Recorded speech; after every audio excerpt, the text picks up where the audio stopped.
century has been marked by the technological era. The planet's globalized, information is fast. We can know about everything that is happening in Japan, for example, in the blink of an eye.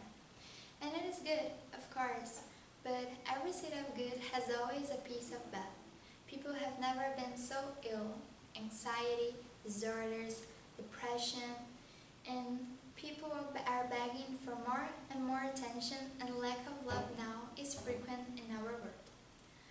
Well, my name is Larissa, and there are a lot of possible talks I could do about this theme, but I want something even closer to my reality, something that everyone went or still go through: the impact of social networks.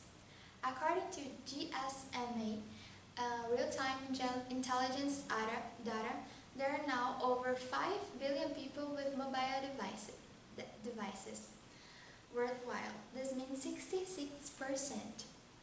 And in 2025, this number will increase for 71%. The industry of the cell phone moved 3.6 trillion of money in 2017. And it is so good because we can learn more, we can know about the world and help other people with technology. But nothing is a bed of roses. Stay where you are, look around you. There's an object can be used as a good thing or a bad thing. The cell phone. This can be used either as a weapon or as a magical thing.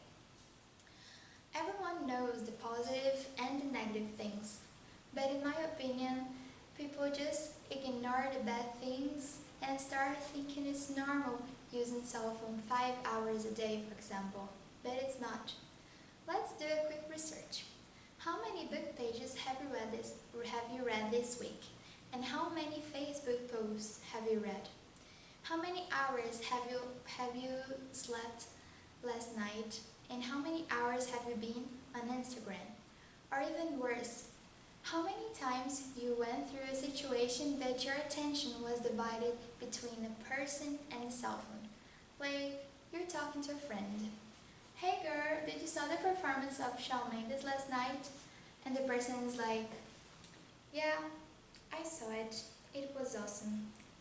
Like, what? It can't be a normal situation. What is happening with us? People are more empty than ever.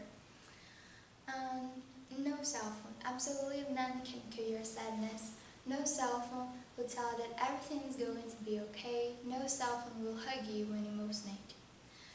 I saw some news that a woman was paid for hugging people. A hug that you can't find in a friend or in a family member. And this is so sad. I always say to my sister that I was born in the wrong century.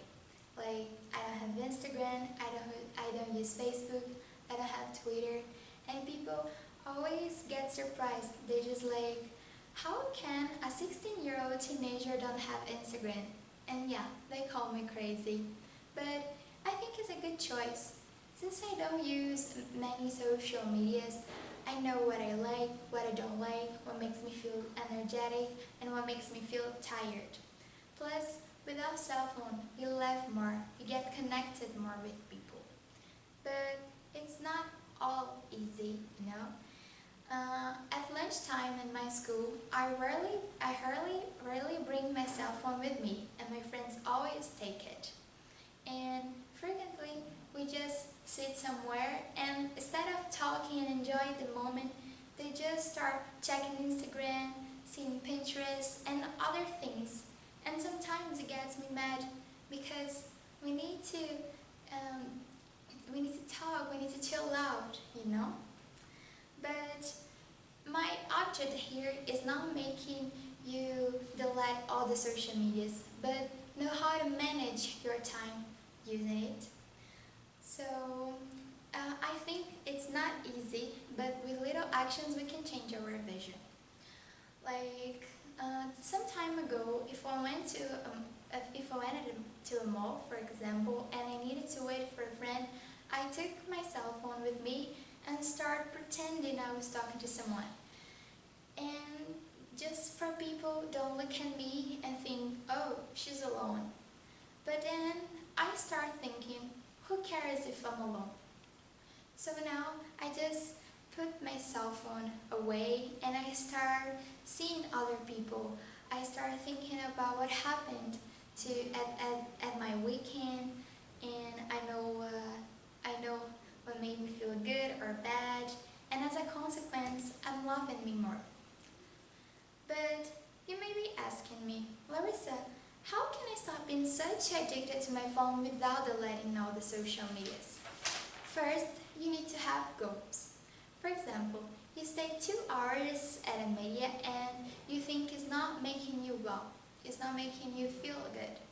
First, you need to count how many times you spend at the Instagram, for example, and day by day go decreasing this time.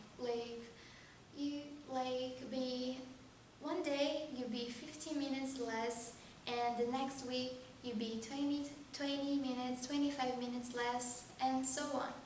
But the most important thing, you need to do it by yourself. If you do it by somebody else, you won't be successful. And if you fail, try again. Everybody commit mistakes and you get it. So nowadays, I just put my cell phone away and I breathe fresh air, I study more, I read more, talk to my parents, and it's been so good with me. I think everyone should have this experience, so one day we can be happier, more communicative, and enjoy what is real out of the screen of the cell phone.